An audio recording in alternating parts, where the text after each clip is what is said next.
berbahaya. Jadi diplesetkan di keputusan PT UN diplesetkan oleh si narator yang ada dalam video ini. Nah, videonya juga sama, nyuplak cuplik sana sini gitu, digabung jadi satu, dikemas bikin narasi baru. Nah, modusnya hampir sama dengan yang sebelumnya kita diskusikan.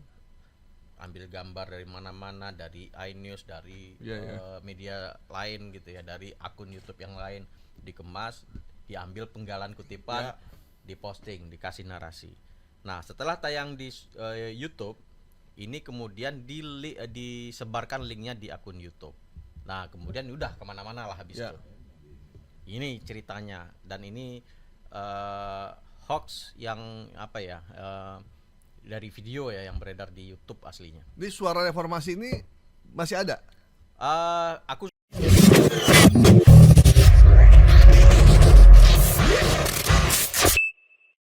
soal wapres terpilih kita yang memang beberapa hari ini agak nggak banyak bicara ya, lebih banyak diam.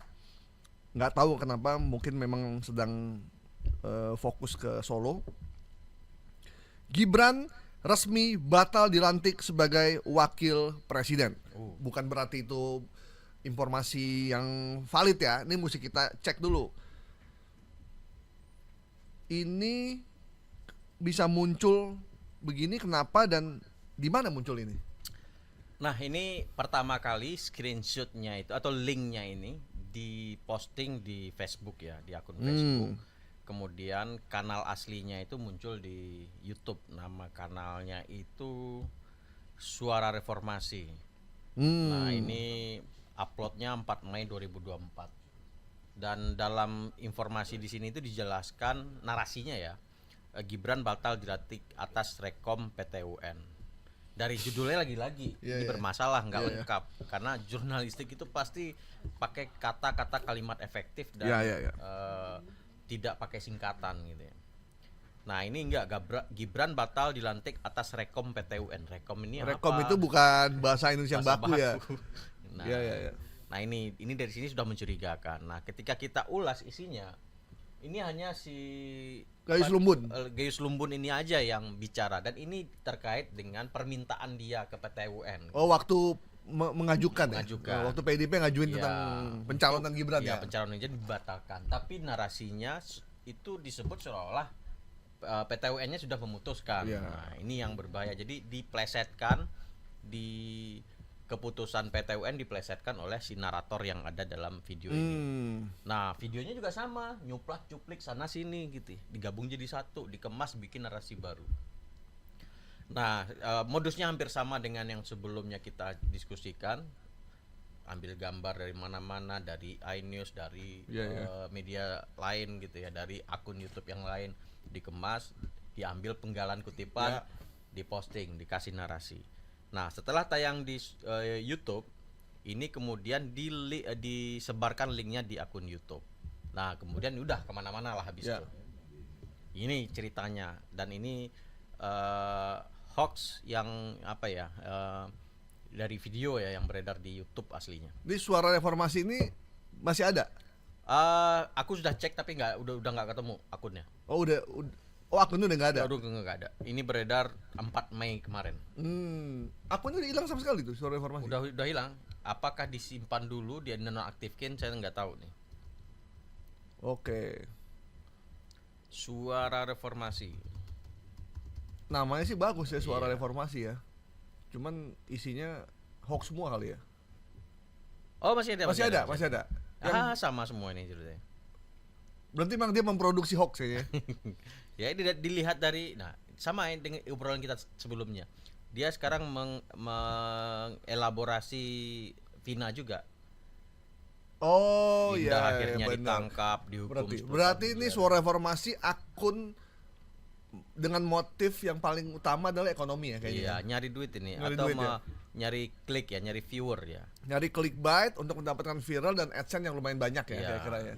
Ini yang disebarin. Nah, inilah yang jika kita rendah dalam memahami sebuah informasi, kita akan termakan oleh mereka. Iya. Makanya literasi itu penting, kita harus edukasi siapapun gitu, bahwasannya harus kritis melihat informasi yang beredar di grup WA, di grup Facebook dan di media sosial lainnya. Ya kalau Anda buka akun YouTube dan muncul Suara Reformasi, ya ini salah satu akun yang memproduksi hoax. Jadi gak usah dilihat, nggak usah klik dikit gitu, karena klik Anda itu membuat akun itu menjadi sangat viral dan juga menambah pundi-pundi dia untuk mendapatkan viewers yang banyak dan dapat AdSense lagi. Jadi kita ikut menyumbang satu akun yang memproduksi fitnah yang ada di negeri ini. Jadi mendingan nggak usah diklik dah sama sekali ya. Karena ternyata ibu jari kita ini bisa menghasilkan dolar bagi orang lain. Iya, mending kalau kita dapat, ini nggak dapat sama sekali gitu. Cuman kita ikut serta memviralkan sebuah hoax yang ada di YouTube. Kalau memviralkan program kita nggak apa-apa, Tapi kalau memviralkan akun yang memang udah jelas memproduksi hoax, ya, karena ini informasi yang disampaikan ini udah diverifikasi juga oleh beberapa media ya.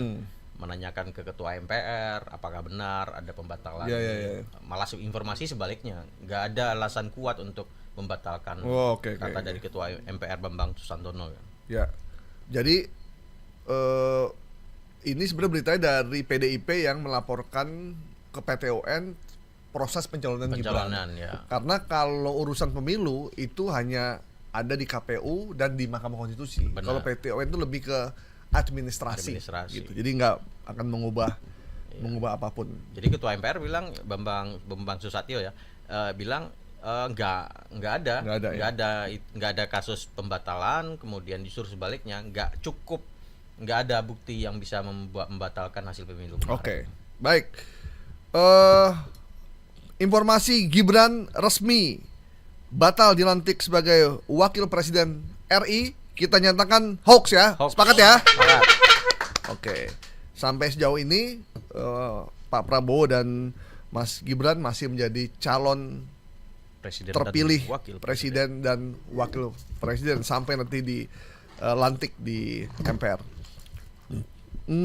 Selanjutnya ini soal pilkada. Ini pilkada lagi rame, ini pilkada DKI, pilkada Jabar, Jateng, Sumatera Barat, Sumatera Utara, hampir semua wilayah itu ada pilkada. Semuanya sih memang serentak ya. Serentak gubernur, bupati dan juga wali kota. Dan nama-nama udah beredar. Kemarin beredar nama Raffi Ahmad dan keponakannya Pak Prabowo dengan anaknya Pak Jokowi ya, Jiwandono dan siapa tuh? Kaisang. Ya, kemudian ada Raffi Ahmad juga meramaikan Wagub Jateng gitu kan.